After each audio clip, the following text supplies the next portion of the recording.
जय श्री कृष्ण विद्यार्थी मित्रों।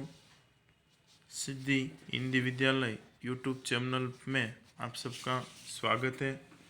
इस चैनल के अंतर्गत हम कक्षा 9th विषय सामाजिक विज्ञान और पाठ नंबर 17वां जिसका नाम है प्राकृतिक वनस्पतियाँ, उसके बारे में चर्चा कर रहे थे और ये पाठ संपन्न हो गया था। अब इस वीडियो के अंदर हम इसके स्वाध्याय के बारे में चर्चा करेंगे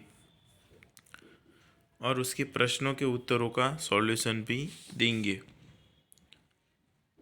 जिसमें प्रश्न पहला है, नीचे दिए गए प्रश्नों के उत्तर संक्षिप्त में लिखिए। जिसमें भारत में वैविध्यपूर्ण वनस्पति क्यों दिखाई दे पड़ती हैं। ये 2 मार्क्स के अंदर प्रश्न पूछा जाता है। जब पाठ की शुरुआत हुई थी तब मैंने बताया था कि भारत में 2000 जाति की वृक्ष है, 450 व्यापारिक दृष्टि से 15,000 फूल वाले पौधे हैं, 2000 आयुर्वेदिक औषधियाँ है। उसके अलावा प्राकृतिक वनस्पतियों के अंदर विभिन्नता कौन कौन से परिबल के कारण आती है, तो तापमान, सूर्य प्रकाश, हवा, नमी, वर्षा, इन आदि परिबलों के कारण विविधता दिखाई देती है। 6 परिबलों के भी बारे में भी चर्चा की थी उस प्रश्न के अंदर और तभी बताया था एग्जाम के अंदर भारत में विविधतापूर्ण वनस्पति क्यों दिखाई पड़ती है। उसके पश्चात दूसरा प्रश्न है, जंगलों का पर्यावरणीय महत्व क्या है। तो जंगलों का पर्यावरणीय महत्व क्या है, इसके अगले ने उसी अगले वीडियो के अंदर जंगलों के पर्यावरणीय महत्व के 11 मुद्दों के बारे में चर्चा की थी। जिसके अंदर जंगल वर्षा लाने में सहायक होते हैं, जंगल वातावरण को विषम बनने से रोकते हैं, गैस प्राणदायी गैस ऑक्सीजन की पूर्ति करते हैं, जंगल बाढ़ पर नियंत्रण करते हैं, कार्बन डाइऑक्साइड जैसी हानिकारक गैसों का शोषण करते हैं, जंगल भूमि कटाव को रोकते हैं, जंगल भूमिगत जल को संरक्षित करते हैं, जंगल मरुस्थल को आगे बढ़ने से रोकते हैं, वायु प्रदूषण कम करने में जंगल उपयोगी है, जंगल प्राकृतिक सौंदर्य में वृद्धि करते हैं और जंगल हवा को शुद्ध करते हैं। उसके पश्चात तीसरा, जंगलों के विनाश के कौन से कारण हैं। तो जंगलों के विनाश के कौन से कारण हैं, तो जंगलों के विनाश के मुख्य कारण है मानव की जमीन पाने की भूख की सर्वाधिक जिम्मेदारी। इसके अंतर्गत कि भाई जो जनसंख्या वृद्धि, उद्योग, शहरीकरण, बहुउद्देशीय योजनाएं, सड़क निर्माण, इमारतें और ईंधन की लकड़ी पाने, खेती, दावानल आदि जंगलों के विनाश के मुख्य कारण है। जंगलों के चौथा प्रश्न, जंगलों के विनाश के क्या परिणाम निकले हैं। क्या परिणाम निकले हैं, तो वन विनाश से पर्यावरण का संतुलन बिगड़ा है एक, दूसरा वर्षा की मात्रा घटी है तथा अकाल का प्रकोप बढ़ा है। उसके पश्चात तीसरा, ग्लोबल वार्मिंग, ग्रीन हाउस प्रभाव जैसी समस्या उत्पन्न हुई है। चौथा, रेगिस्तान में वृद्धि तथा वन्य जीवों का निराश्रित होने जैसी समस्याओं का सामना करना पड़ रहा है। उसके पश्चात है पांचवा, उष्णकटिबंधीय बरसाती जंगलों को सदाबहार जंगल क्यों कहते हैं।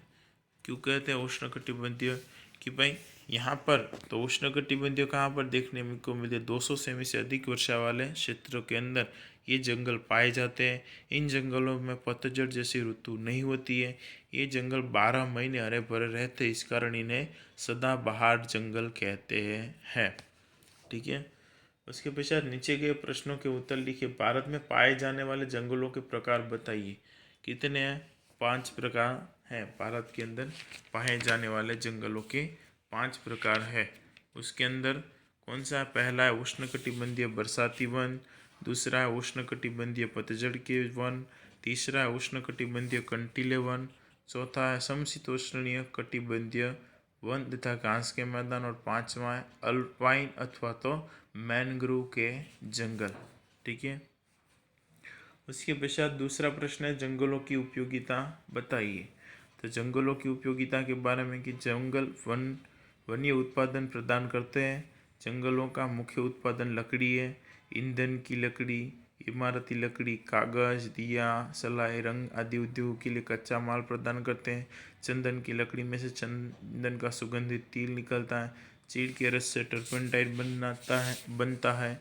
बाँस से टोकरी बड़े टोकरे, खिलौने, चटाई तथा गृह सुशोभन। प्लास के पत्तों से पत्तल दोने बनाई जाती है। टेमरू के पत्तों से बीड़ी और खेर की लकड़ी से कत्था, सर्पगंधा, आंवला, हरड़े, बहड़ा, सिकोना आदि वनस्पतियाँ औषधीय निर्माण काम में उपयोग में आती है। ताड़ और खजूर के पत्तों में से झाड़ू बनाए जाते हैं।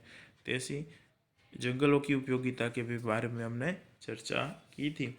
उसके पश्चात जंगलों के संरक्षण के उपाय स्पष्ट कीजिए। तो अभी हमने देखा जंगलों के संरक्षण के उपाय।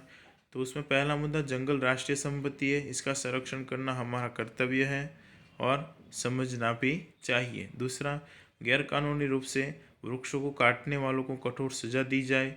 तीसरा, जंगलों में आग न लगे इस बात का ध्यान रखा जाए। चौथा, जंगलों लकड़ी की बजाय सौर ऊर्जा, बायोगैस, पवन ऊर्जा आदि पुनः प्राप्य ऊर्जा स्रोतों का उपयोग बढ़ाना चाहिए। पांचवा, प्रचार और प्रसार माध्यमों का द्वारा लोक जागृति उत्पन्न करना। पर्यावरण शिक्षण तथा पाठ्यक्रम के माध्यम से लोगों को पर्यावरण के प्रति जागरूकता लाना और पर्यावरण संबंधित दिवस मनाना।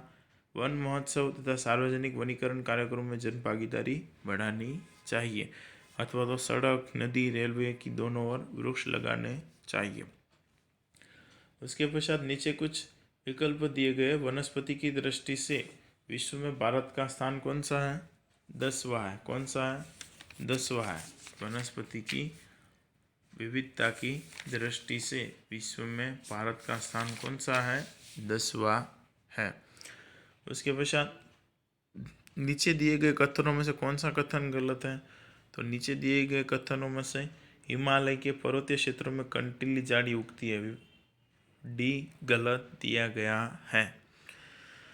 उसके पश्चात तीसरा विकल्प है सही जोड़ मिलाइए, जिसमें उष्णकटिबंधीय बरसाती जंगल का पेड़ कौन सा है? उष्णकटिबंधीय बरसाती जंगल का पेड़ महोगनी।